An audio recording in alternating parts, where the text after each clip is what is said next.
बिस्मिल्लाहिर्रहमानिर्रहीम। अस्सलाम वालेकुम स्टूडेंट्स, आज हम नेक्स्ट लेसन नंबर 3 के साथ आए हैं।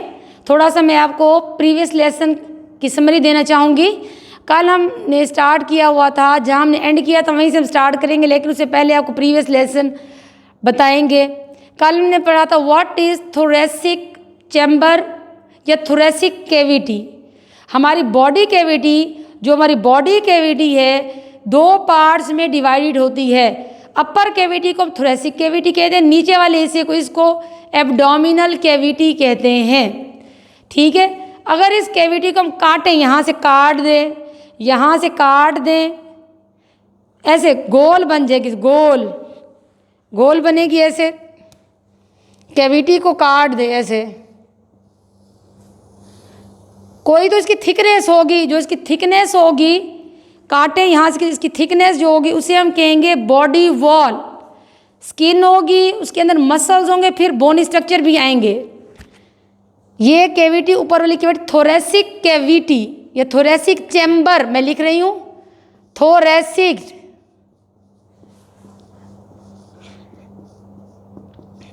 कैविटी या थोरेसिक चैम्बर। ठीक है बेटा, अब इस थोरेसिक कैविटी की मैं आपको स्ट्रक्चर या एनाटॉमी बताना चाहूँगी। हमने ये कल देखा था कि थोरेसिक कैविटी कि जो पीछे पड़ा हुआ है, पीछे जो चीज़ है, पीछे जो चीज़ है वो है वर्टिब्रल कॉलम। मैंने डायग्राम में ड्रॉ किया है वर्टिब्रल कॉलम, जिसे रीढ़ की हड्डी कहते हैं। वर्टिब्रल कॉलम पीछे पड़ा है। इसके जो सामने है, सब लोग फील करें, ये हड्डी है, इसे हम स्टर्नम कहते हैं। पीछे है वर्टिब्रल कॉलम, आगे है स्टर्नम। ये थोरेसिक केज या थोरेसिक कैविटी या थोरेसिक चैम्बर का स्ट्रक्चर है। ठीक है बेटे, अब ये पीछे वाली हड्डी का नाम है वर्टिब्रल कॉलम, अगली हड्डी का नाम है स्टर्नम। अब ये हड्डियाँ जो साइड से भी जुड़ रही हैं, साइड से भी जो हड्डियाँ हैं, ये देखें, जो हमारी साइड्स हैं, साइड से भी हड्डियाँ कनेक्ट कर रही हैं अगली और पिछली हड्डियों को। जो साइड्स वाली हड्डियाँ हैं इन्हें कहते हैं रिब्स, पसलियाँ, ये रिब्स। ठीक है बेटे, पीछे वर्टिब्रल कॉलम, आगे स्टर्नम, साइड्स में हमारे रिब्स, 12 पेयर ऑफ रिब्स होती हैं। और नीचे एक डोम शेप्ड मसल है, रेस्पिरेटरी मसल है, जिसका नाम है डायाफ्राम। ये मसल है, इसका नाम है डायाफ्राम। ठीक है, अब ये आपको स्ट्रक्चर बता दिया। पीछे वर्टिब्रल कॉलम पड़ा है, हड्डी है, आगे स्टर्नम है, साइड्स पे रिब्स हैं, नीचे डायाफ्राम मसल है, मसल। आप देखें जी, ये रिब्स तो हड्डियाँ हैं, खला है। आप इन रिब्स को हमने जोड़ना है, ये जुड़ी हुई हैं मसल से। ये सपोज रिब्स, इनके दरमियान मसल्स होंगे, मसल्स, कुछ मसल्स आगे की तरफ होंगे, कुछ पीछे होंगे, कुछ फ्रंट में होंगे, कुछ बैक पे होंगे। इन मसल्स को नाम दिया गया है इंटरकॉस्टल मसल्स। जो दो रिब्स को जोड़ रहे हैं मसल्स, उन्हें कहते हैं इंटरकॉस्टल मसल्स। आगे भी हैं, पीछे भी हैं। अब जो बाहर के मसल्स हैं उनका नाम है एक्सटर्नल इंटरकॉस्टल मसल्स। इनका रोल है मैकेनिज्म ऑफ ब्रीथिंग में, इनहेलेशन में और एक्सहेलेशन में। ठीक है बेटा, अब मैं आपको, ये स्ट्रक्चर हमारा हो गया thoracic cavity, thoracic chamber, thoracic cage का। अब मैं आपको थोड़ा सा बताना चाहूँगी इनहेलेशन मीन्स इनटेक या entry of oxygen rich air from atmosphere into our body.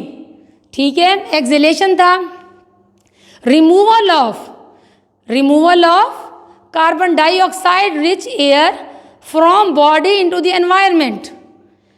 अब बेटा कोई ना कोई तो मैकेनिज्म होगा, कोई ना कोई तरीका होगा कि हवा अंदर आ रही है, बाहर जा रही है। ये तो नहीं हो सकता ना एयर ने खुद कहा मैं अपनी मर्जी से अंदर जा रही हूँ, बाहर, इस तरह से नहीं होता।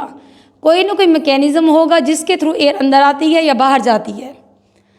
अब कल आपको बताया था, जरा मैं लिख के बताना चाहूँगी बेटा। इस डायग्राम को मैं इरेज करने लगी हूँ।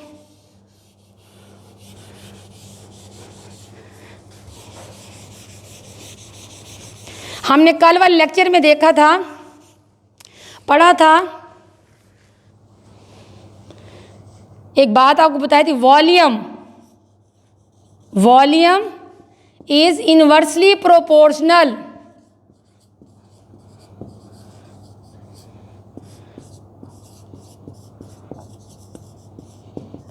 Inversely proportional to pressure. Volume उलट होता है प्रेशर के। अगर किसी चीज़ का वॉल्यूम बढ़ेगा तो प्रेशर कम हो जाएगा, अगर वॉल्यूम कम हो रहा है तो प्रेशर बढ़ेगा। Volume is inversely proportional to the pressure. ये हमारा कल वाला लेक्चर था, ठीक है बेटा, क्लियर। अब हम आगे देखते हैं कि यही वाला मैकेनिज्म अप्लाई होगा हमारे इंस्पायरेशन पे और एक्सपायरेशन पे। अब हमने क्योंकि एयर अंदर ले जानी है, हम पहले मैकेनिज्म ऑफ इंस्पायरेशन देख रहे हैं, मैकेनिज्म ऑफ इंस्पायरेशन। अब हम पढ़ रहे हैं इंस्पायरेशन। क्या देख रहे हैं बेटा? Inspiration, mechanism of inspiration. Inspiration करने के लिए हमने ऑक्सीजन रिच एयर अंदर ले जानी है, ठीक है। अब जो हवा हमारे अंदर जाएगी उसमें सिर्फ ये जहन में रखें कि सिर्फ अकेली कोई गैस नहीं होती। Air is a mixture of 3 gases. Air में क्या चीज़ है? एयर में कौन कौन सी गैसेस हैं? Oxygen O2, CO2 plus nitrogen, ठीक है। ऑक्सीजन है 21% एयर में होती है, CO2 होती है 0.03% और नाइट्रोजन है हाई अमाउंट में, इसकी है कंसंट्रेशन 79% नाइट्रोजन होती है। जब हम सांस अंदर लेते हैं, इन्हेलेशन करते हैं, तो उसके लिए हमने अभी पढ़ा है अगर किसी चीज़ का वॉल्यूम ज़्यादा होगा तो प्रेशर कम होगा, ठीक है। अब हमने ये लंग्स का वॉल्यूम इंक्रीज करना है या थोरेसिक कैविटी का वॉल्यूम बढ़ाना है। वो कैसे बढ़ाना है बच्चे? अब आप फोकस करें इस बात पे। यहाँ हमारे लंग्स पड़े हैं इस थोरेसिक कैविटी, थोरेसिक चैम्बर में। अब जब इन्हेलेशन हवा अंदर आ रही होती है, एयर अंदर आ रही होती है, अगर हम लंग्स का वॉल्यूम बढ़ाएंगे, वॉल्यूम बढ़ेगा तो प्रेशर कम होगा। जब हवा का दबाव, एयर प्रेशर कम होगा तो डेफिनेटली बाहर वाली एयर कहेगी देखो देखो देखो इस बंदे में एयर प्रेशर इस जगह कम है, मुझे वहाँ से एंटर होना है। क्योंकि हमने सीखा है gases move from higher pressure to lower pressure या from higher concentration to lower concentration. अब देखें, अब हमने इसका वॉल्यूम कैसे बढ़ाना है? जब हम इनहेल का सांस अंदर ले जाते हैं, जब सांस अंदर ले जाते हैं तो हमारा मसल है, हमने पढ़ा डायाफ्राम और एक्सटर्नल इंटरकॉस्टल मसल्स, बाहर वाले इंटरकॉस्टल मसल, रिब्स के बाहर वाले, ये दोनों कंट्रैक्ट करते हैं। ये क्या करते हैं? कंट्रैक्ट करते हैं। ये समझ लें थोरेसिक कैविटी है, डायाफ्राम कंट्रैक्ट करेगा तो कैविटी बड़ी हो जाएगी। डायाफ्राम ने कंट्रैक्ट किया, कैविटी बड़ी हो गई। डायाफ्राम की कंट्रैक्शन मैं आपको दिखा रही हूँ, ये डायाफ्राम ब्लैक से मेंशन किया हुआ है। कंट्रैक्शन होगी तो यहाँ आ जाएगा। डायाफ्राम ने क्या किया? कंट्रैक्ट किया। इनहेलेशन में डायाफ्राम ने कंट्रैक्ट किया, थोरेसिक कैविटी बड़ी हो गई, ठीक है। अब एक्सटर्नल इंटरकॉस्टल मसल्स भी कंट्रैक्ट करेंगे। जब कंट्रैक्ट होंगे तो कैविटी रेज होगी, ठीक है। डायाफ्राम ने कंट्रैक्ट किया तो कैविटी यूं बढ़ी। एक्सटर्नल इंटरकॉस्टल मसल कंट्रैक्ट करेंगे तो साइड से कैविटी इंक्रीज होगी, वॉल्यूम इंक्रीज होगा। जब थोरेसिक कैविटी इंक्रीज होगी तो डेफिनेटली लंग का वॉल्यूम भी इंक्रीज होगा। लंग का वॉल्यूम भी इंक्रीज होगा। हमने आपको कल बताया था बेटा, 2 कंटेनर मैंने बनाए थे, मैं इरेज करने लगी हूँ।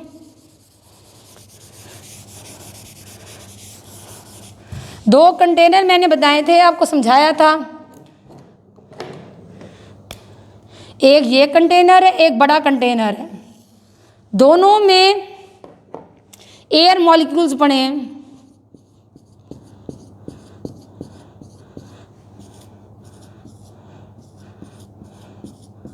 दोनों में बराबर अमाउंट के एयर मॉलिक्यूल्स पड़े हैं। यहाँ जो कैविटी है, डब्बा है, इसका वॉल्यूम छोटा है, यहाँ वॉल्यूम बड़ा है। अब हमने देखा है कि वॉल्यूम अगर बड़ा हो तो प्रेशर कम होता है, उलट होता है। यहाँ हवा का दबाव ज़्यादा होगा, ज़्यादा मॉलिक्यूल टकराएंगे हवा के, एयर के, कहेंगे नहीं नहीं नहीं नहीं, नहीं मेरे दम घुट रहा है, डब्बा छोटा है, मैंने बाहर निकलना है, तो यहाँ से बाहर निकलेंगे। यहाँ वॉल्यूम ज़्यादा है, हवा का प्रेशर कम है, तो यहाँ एयर बाहर से अंदर आएगी। हमने देखा था air moves from high pressure to low pressure, clear. अब हम यही मैकेनिज्म यहाँ अप्लाई कर रहे हैं। इंस्पायरेशन हो रही है, हमारा थोरेसिक कैविटी का वॉल्यूम इंक्रीज हो रहा है, ऑक्सीजन एंटर हुई है, लंग्स में आई, इंस्पायरेशन हुई,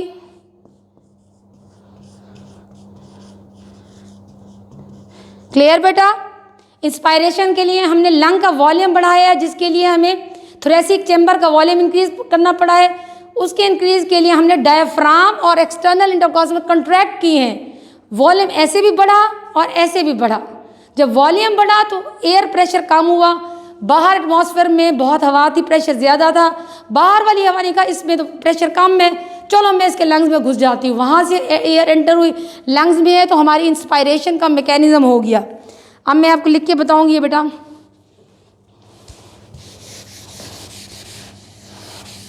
अब हम मैकेनिज्म ऑफ इंस्पायरेशन ही देख रहे हैं। इसमें हमने ये देखा है, number 1 contraction of muscles, traction of muscles. Number 1 क्या हुआ है, कंट्रैक्शन ऑफ मसल्स हुई है, जिसकी वजह से थोरेसिक चैम्बर और या लंग्स का वॉल्यूम बढ़ा है, इंक्रीज हुआ है, इंक्रीज्ड। ठीक है बच्चे। कंट्रैक्शन मसल्स की, कौन से मसल, डायफ्राम और एक्सटर्नल इंटरकॉस्टल मसल्स की कंट्रैक्शन हुई है, वॉल्यूम यूं भी बढ़ा है और यूं भी बढ़ा है। ठीक है, क्लियर। थोरेसिक कैविटी का वॉल्यूम, लंग का वॉल्यूम बढ़ गया। अब एयर एंटर हुई, एयर एंटर्स, दाखिल होती है, from outside into the body. Concept clear. Contraction हुई है डायफ्राम एक्सटर्नल इंटरकॉस्टल मसल की, थोरेसिक चैम्बर या लंग का वॉल्यूम इंक्रीज हुआ है, एयर एंटर बाहर से हमारी बॉडी में, और इस सारी प्रोसेस में एनर्जी यूज्ड हुई है। क्या हुआ है, energy is used in this process, energy is used. इसी वजह से, क्योंकि एनर्जी यूज्ड हुई है, तो हम इस प्रोसेस को कहेंगे एक्टिव प्रोसेस। कौन सा प्रोसेस है बेटे, एक्टिव प्रोसेस। फिर सुने, कंट्रैक्शन ऑफ मसल्स, डायफ्राम और एक्सटर्नल इंटरकॉस्टल मसल्स की कंट्रैक्ट हमने की है, जिसकी वजह से थोरेसिक चैम्बर का वॉल्यूम यूं भी बढ़ा है और यूं भी बढ़ा है। ठीक है, यूं भी बढ़ा है वॉल्यूम और यूं भी बढ़ा है। ठीक है, एयर एंटर हुई है, बाहर से हमारे अंदर गई है, इस पूरे प्रोसेस में एनर्जी इस्तेमाल हुई है, इस वजह से हम इसे कहें एक्टिव प्रोसेस।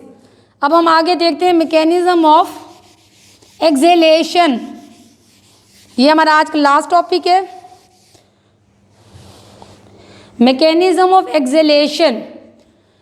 वेरी सिंपल है, एक्सेलेशन इसका रिवर्स प्रोसेस हो गया। एक्सेलेशन का मतलब है removal of carbon dioxide rich air from lungs into the atmosphere.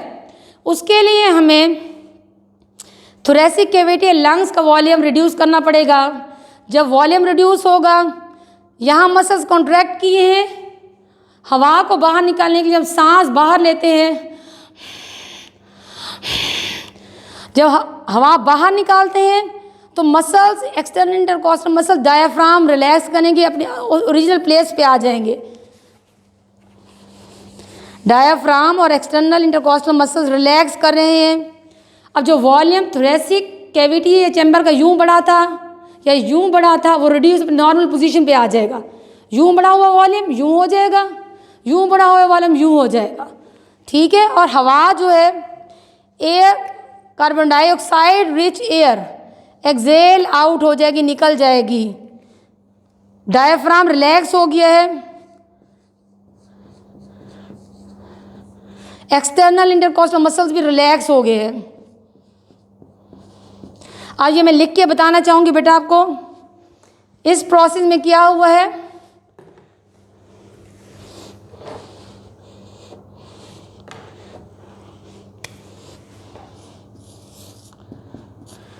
Respiratory muscles दो हैं, डायफ्राम और एक्सटर्नल इंटरकॉस्टल मसल्स।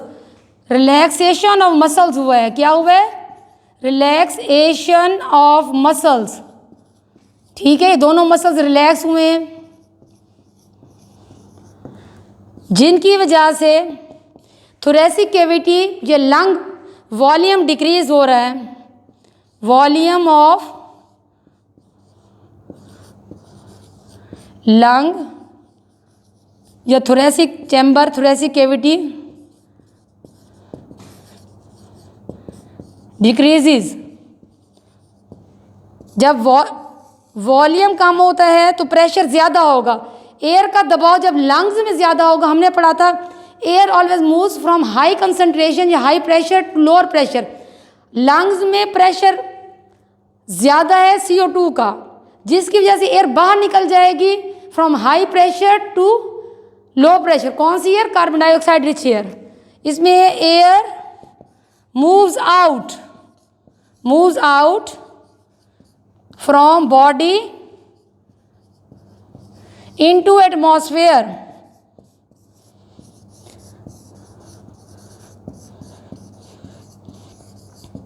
इस प्रोसेस में कोई एनर्जी यूज नहीं होती, no energy is used in process of exhalation. जब कोई एनर्जी यूज नहीं होती तो इस प्रोसेस को हम कहेंगे पैसिव प्रोसेस। कौन सा प्रोसेस, पैसिव प्रोसेस। आप दोबारा सुने फिर लेक्चर ये ख़त्म करते हैं। अब हम पढ़ने मैकेनिज्म ऑफ एक्सहेलेशन। इसमें क्या हुआ, हमने रिलैक्स किया मसल्स को, respiratory muscles, diaphragm, external intercostal muscle relax किया है, थोरेसिक कैविटी या लंग का वॉल्यूम कम हुआ है, डिक्रीज हुआ है, एयर मूव आउट, एयर ने मूव किया है बॉडी से बाहर। लंग्स में कार्बन डाइऑक्साइड का प्रेशर ज़्यादा था, CO2 ने मूव किया है अंदर से बाहर की तरफ। इस प्रोसेस में कोई एनर्जी यूज नहीं हुई, इसलिए इसे पैसिव प्रोसेस कहते हैं। स्टूडेंट्स, आप लोग इस लेसन को देखें, समझें, बार बार सुने रिकॉर्डिंग। मेरे इस चैनल को लाइक करें, सब्सक्राइब करें, प्रीवियस वीडियोस भी देखें। इंशाअल्लाह ताला हम कल हाजिर होंगे अपने नेक्स्ट लेसन के साथ। थैंक यू, अल्लाह हाफिज़।